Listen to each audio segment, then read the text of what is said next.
आज जो है घर पर ही जो है वो तैयार कर रहे हैं, और कैसे आपको प्रेरणा मिली? मैं वेटनरी माइक्रोबायोलॉजी डिपार्टमेंट में पढ़ाया करता था। अब तो लुवास है, उस वक़्त एचईयू का हिस्सा हुआ करती थी। 2006 में मैं रिटायर हुआ, तो हम यहाँ पर पहले ही आ गए थे अर्बन स्टेट में, 92 में आ गए थे। यहाँ पर माइक्रोबायोलॉजी बैकग्राउंड का हूँ मैं बेसिकली। तो माइक्रोबियल डिकम्पोजिशन एक अहम मतलब टूल है हमारे पास उपलब्ध, जिसका इस्तेमाल हम वेस्ट मैनेजमेंट के लिए कर सकते हैं। तो ये इसकी शुरुआत हमने 1995 में की।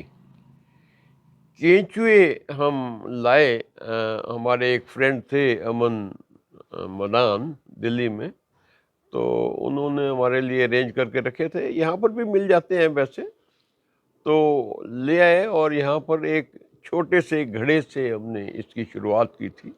कौन से सन में जी? 1995 सितंबर की बात है ये। तो उन केंचुए को हमने एम्पलीफाई होने दिया और स्केल को बढ़ाते चले गए। आज हमारे पास 3 टैंक हैं, 4 फुट, 3 फुट, 2.5 फुट साइज के। उन टैंक में हम कंपोस्टिंग करते हैं। केंचुए में भी माइक्रोब्स होते हैं बेसिकली। जो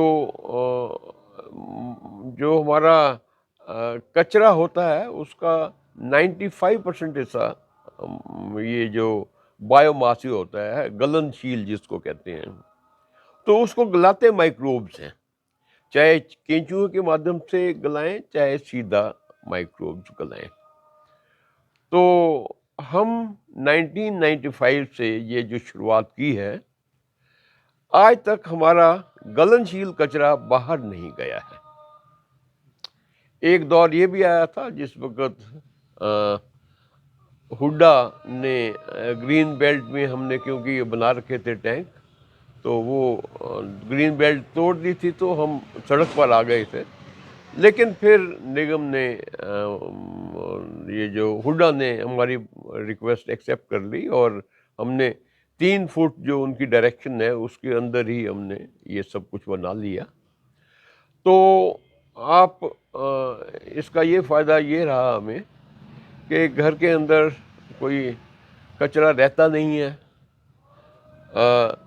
बाकी जब वो कूड़ा कलेक्शन करने वाले आते हैं तो पूरी बाल्टियाँ भरी भरी होती हैं। हमारा तो 2 दिन में भी एक लिफाफा ही होता है ले दे करके। जो कोई दूध के पॉली रैपर हैं या इस किस्म का ही है, ज़्यादा सामान होता ही नहीं है।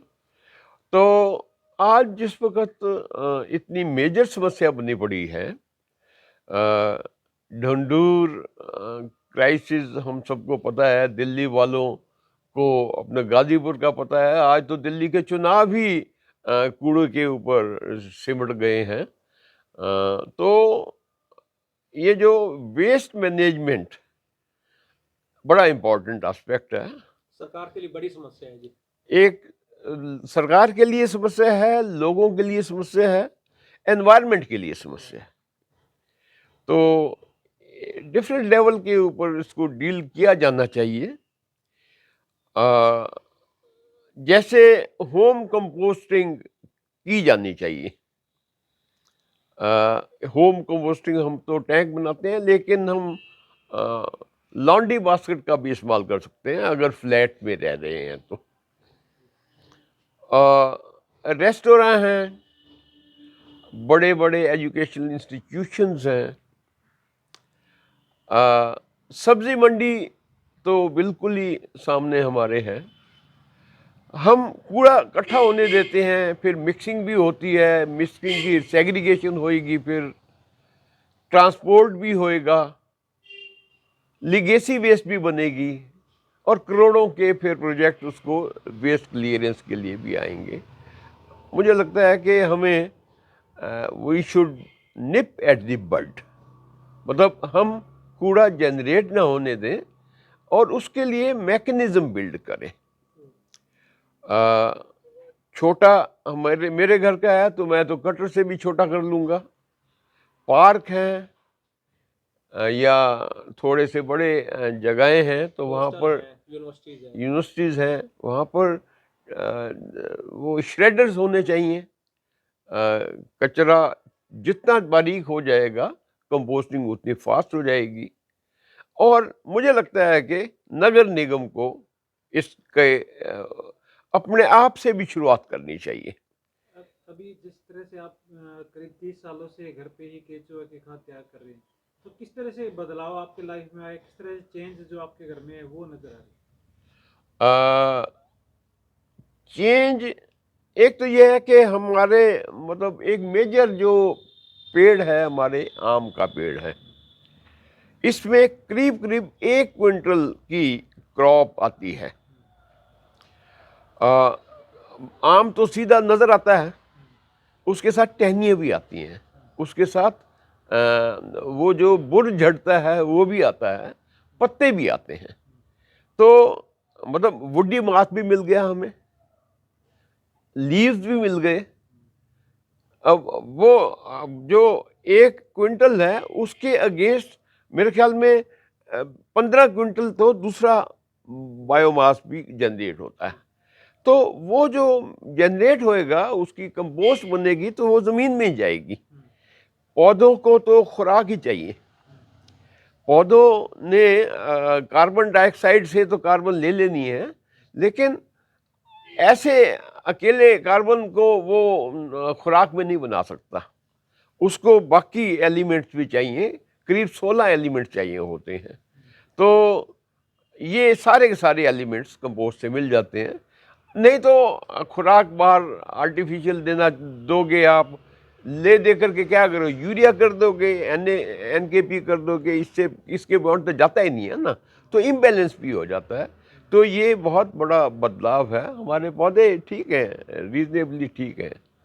तो अभी जैसे कि आप घर में यूज करते हैं, जब भी खाद तैयार होते हैं पौधों में, सब्जियों में आपने सब लगा रखे हैं, फल फ्रूट सभी में यूज करते हैं? सभी में, सभी में। आस पड़ोस के लोग भी आपसे खाद वगैरह ये खूब ले लेकर जाते हैं, खूब ले जाते आप घर पर नहीं, मुझे तो बहुत अच्छा लगा क्योंकि हम लोग यूनिवर्सिटी से शिफ्ट किए थे यहाँ पर। तो यूनिवर्सिटी तो सभी को मालूम है कि बहुत ही साफ़ सुथरी है, तो मैं भी यहाँ चाहती थी कि वैसा माहौल बन जाए।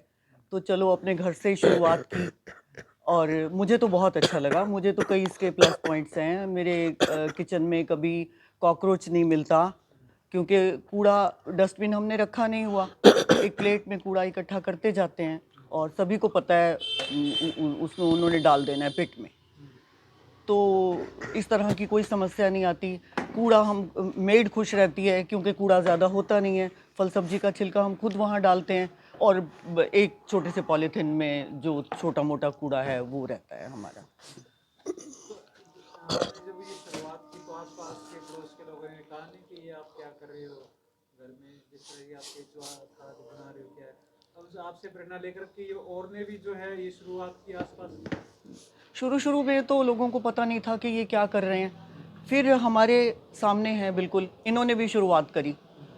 तो जब इनके कंस्ट्रक्शन चल रही थी तो ये हमारे पास आए और पिट्स को देख कर गए। तो इन्होंने की एक जिनके पास जगह नहीं है, उनका भी कोने का घर है तो इसलिए उनको जगह मिल गई। और यहाँ पे हैं मिसेस सचदेवा हैं, वो टैंक छोटे छोटे डब्बे वगैरह रख रखे हैं, उनमें बनाती हैं। और काफ़ी लोगों ने हमारे से शुरू तो करा है, लेकिन शायद हम काफ़ी देर से चल रहे हैं तो धीरे धीरे लगता है कि लोग इसकी तरफ आएंगे क्योंकि कूड़ा बहुत बहुत ज़्यादा हो रहा है। तो दूसरी तरफ आपके रिश्तेदार या जानकार है वो भी आपसे घर लेके जाते हैं यहाँ से? बिल्कुल, मेरी सिस्टर है, गुड़गांव में है, तो वो जब भी आते हैं उनके यहाँ खाद जाती है। यहीं पास ही में मेरी एक और सिस्टर रहती हैं बड़ी, तो वो उनके यहाँ जाती है और आस पड़ोस में सभी को पता है कि यहाँ खाद बनती है। तो एक आ जाता है किसी ना किसी का फ़ोन कि माली आ रहा है, तो खाद तो बहुत हमारी जाती है, नहीं तो इतनी का हम करें भी क्या, हमारा तो छोटा सा जगह है, तो इतनी में हम काफ़ी लोगों को बांटते हैं ये खाद। बीते 30 सालों से आपने रसोई का कचरा बाहर नहीं नहीं, फेंका, बिल्कुल नहीं। यूज घर में कर रहे हो, तो किस तरह का महसूस हो रहा है? पर्यावरण भी आपने एक तरह से बचाने का कार्य किया है, और क्या मैसेज आप दूसरी जो गृहिणी है उनको देना चाहेंगे? मैं यही गृहिणियों को मैसेज देना चाहूँगी कि इसमें कई लोगों को बहुत सारी इसमें प्रॉब्लम्स, जैसे लोगों ने सवाल उठाए कि भी इसमें स्मेल आती है। कोई स्मेल भी नहीं आती, ये आप अगर करके देखें तो कोई स्मेल नहीं है। और सभी को चाहे छोटे से लेवल पे करना चाहिए अपने घर के, चाहे उनके 2-4 गमले हैं उन्हीं के लिए ही कर लें। चलो सारा कुछ पूरा कूड़ा ना करें, कुछ का तो कर सकते हैं। तो मैं तो यही चाहूँगी कि हम लोग इसको प्रमोट करें और सबसे बड़ा एनवायरनमेंट सुधरेगा हमारा। और इतना पॉलीथीन के अंदर लोग डाल देते हैं फल सब्जी के छिलके, गाय आती है उसको खाती है, पॉलीथीन उसके अंदर जाता है। तो ये कोई बढ़िया तो इसका यही है कि भी ये थोड़ा हमें करना चाहिए। आप पिछले 29-30 साल से घर का कचरा बाहर नहीं फेंक रहे, खाद बना रहे हैं, औरों को भी गिफ्ट देते हैं, लोग आपसे लेकर जाते हैं। तो सरकार को भी आपसे कुछ सीखना चाहिए कि ये पार्क हैं, इंस्टीट्यूशन हैं, या बड़े-बड़े कॉलेज हैं, यूनिवर्सिटीज़ हैं, पार्क हैं, तो वहाँ पर इस तरह की चीज़ें होनी चाहिए। बिल्कुल होनी चाहिए, बिल्कुल। सरकार का भी है एक तो थोड़ी सी, अगर हिंदुस्तान में मैंने देखा है कि कोई काम सख्ती के बगैर तो होता ही नहीं। वो तो हर जगह सख्ती तो हर जगह चाहिए। मेरे को तो सबसे बड़ा लैक्यूना ये लगता है कि भी सख्ती नहीं है सरकार की तरफ से कोई भी, कि थोड़ा सा अगर हम सख्त कानून बनाएं। हम बाहर विदेशों में जाते हैं तो हमें सबसे अच्छा, हम अपनी बेटी के पास दुबई जाते हैं तो सबसे अच्छा हमें देख के लगता है देखो जी सड़कें कितनी साफ सुथरी हैं। मैं पहली बार गई तो मैंने सबको फ़ोन किया कि आप लोग ना एक बार इधर ज़रूर आना। तो वहाँ क्या है, सख्ती है। आपको हर कूड़ा आपने नहीं डालना। डॉग्स का जो है आपका, कुत्ते के लिए लोगों के पॉलीथीन लिए होते हैं, जगह जगह डस्टबिन्स हैं और उनके प्रॉपर यूज़ होते हैं, तो पूरा शहर ही साफ सुथरा हो जाता है एक थोड़े से एफर्ट से। कोई उनको कुछ नहीं लगाना पड़ता, कोई उन्होंने वर्कर्स नहीं लगा रखे, कोई कुछ नहीं, लोग अपने आप ही करते हैं क्योंकि वहाँ पे अगर सख्ताई उन्होंने है। देख लिया हुँ, तो आपको क्योंकि वहाँ सख्ताई फाइन है। बड़े ज़बरदस्त हैं, बहुत ज़्यादा फाइन है। में केचुआ खाद वगैरह तैयार हो जाता है आपकी? ये गर्मी में तो 2.5-3 महीने में आ जाती है, सर्दी में थोड़ा टाइम लग जाता है, 4-5 महीने। आप ये बताएं कि इस पर कितना खर्चा आ जाता है, और अगर सरकार ये कुछ शुरू करे तो माली की तनख्वाह भी खुद निकल सकती है कि खाद बेचकर। बिल्कुल, खर्चा तो इसका ज़ीरो है। अगर सारे राइट्स मालियों को दे दिए जाएँ कि उन्होंने ही इकट्ठा करना है, उन्होंने ही सेग्रीगेशन करनी है, उन्होंने ही खाद बनानी है और उसके बाद जो उनका प्रोडक्ट निकलेगा वो भी उन्हीं का।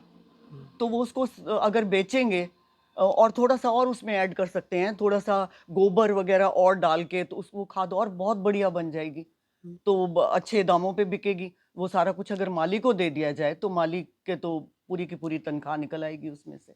मेरे ख्याल से खाद का जो रेट है 10 से 15 रुपए किलो, मेरे बिल्कुल ख्याल। है 10 से 15, बिल्कुल। जी। तो और माली यहाँ से बेचेंगे और वो अगले और आगे जाके बेचेंगे, तो इससे 10-15 तो चलती है ये खाद। माली लोग तो और महंगी लाते हैं। तो आप अपने यहाँ पे आपने पूरा हरा भरा जो है किया हुआ है एक तरह से आंगन, तो इसमें खाद का यूज करते हैं पूरा? बिल्कुल खाद का यूज़ करते हैं, गमलों में बदल देते हैं। कभी अब हम लोग तो जैसे माली आया, कभी कहा ये 4 गमले बदल दो, कभी वो 4 गमले बदल दिए। कभी हमने थोड़ी-सी साइड में जैसे ज़मीन है, पालक मेथी लगा है तो उसको थोड़ा-सा करवा दिया। तो वहाँ पर भी उस डालते रहते हैं खाद को तो हम।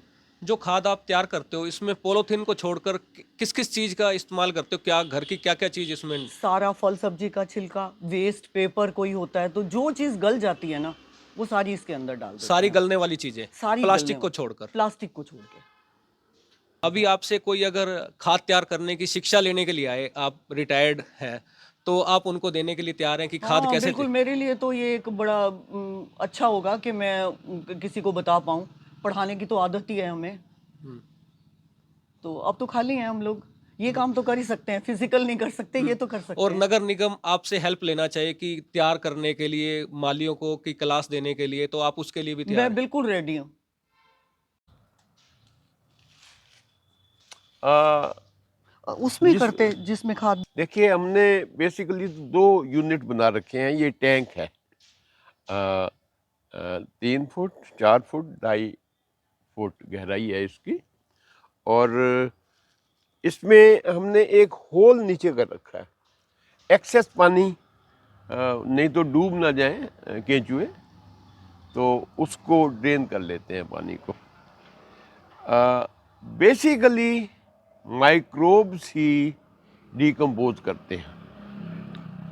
केंचुए एक माध्यम है जिसके अंदर माइक्रोब्स होते हैं उसके गट में, और वो उसको डिकम्पोज कर देते हैं। इसका मतलब ये है कि माइक्रोब्स केंचुए के माध्यम से और इंडिपेंडेंटली भी इस ये जो हमारा गलनशील कचरा है उसको डिकम्पोज कर देते होते हैं। पेड़ होता है, उसमें फल ही नहीं होता है, उसमें टहनियाँ भी होती हैं, उसमें पत्ते भी होते हैं। एग्ज़ाम्पल मैं अगर आम का लूँ तो हमारे आम में अगर 1 क्विंटल सालाना क्रॉप है तो करीब 15 क्विंटल टोटल बायोमास जनरेट होता है। तो बाकी सारा बायोमास रिसाइकल होना चाहिए, दोबारा ज़मीन में जाना चाहिए, उस आम को फिर दोबारा वो चीज़ मिलनी चाहिए। ये गैप है जो टूट रहा है, ये कॉन्टैक्ट है जो टूट रहा है, इसको रीएस्टेब्लिश करने की ज़रूरत है। ये सिर्फ कंपोस्टिंग से ही होएगा। हमने जो बुक दी है उसमें कंपोस्टिंग की पूरी साइंस को भी डील कर रखा है हमने, और ये एक एफर्ट है जिससे हम डंडूर को डंडूर बचने से बचा सकते हैं। डंडूर के वासियों के इर्द गिर्द उनको भी पोल्यूशन का सामना करना पड़ता है, और हमारे पूरे शहर को भी सामना करना पड़ता है।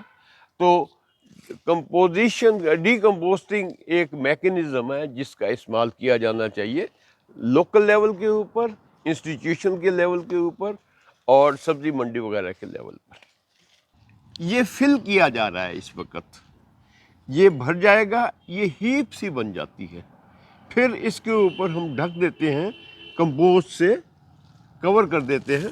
कंपोस्ट मीन्स कल्चर है ये ऑलरेडी, इसमें माइक्रोब्स हैं, इसमें केंचुए के अंडे हैं। केंचुए आजकल केंचुए नहीं दिखाई देंगे आपको, केंचुए का एक अपना एनवायरनमेंट है। केंचुए कोल्ड ब्लडेड एनिमल्स हैं, वार्म ब्लडेड नहीं है। कोल्ड ब्लडेड का ये मतलब होता है कि वो एनवायरनमेंट के टेम्परेचर के हिसाब से उनका टेम्परेचर रहता है, और क्योंकि एक लाइफ है, लाइफ को 37 डिग्री टेम्परेचर चाहिए, तो इसलिए केंचुए तभी नज़र आएंगे जिस वक्त एनवायरनमेंट का टेम्परेचर 37 डिग्री के इर्द गिर्द होगा।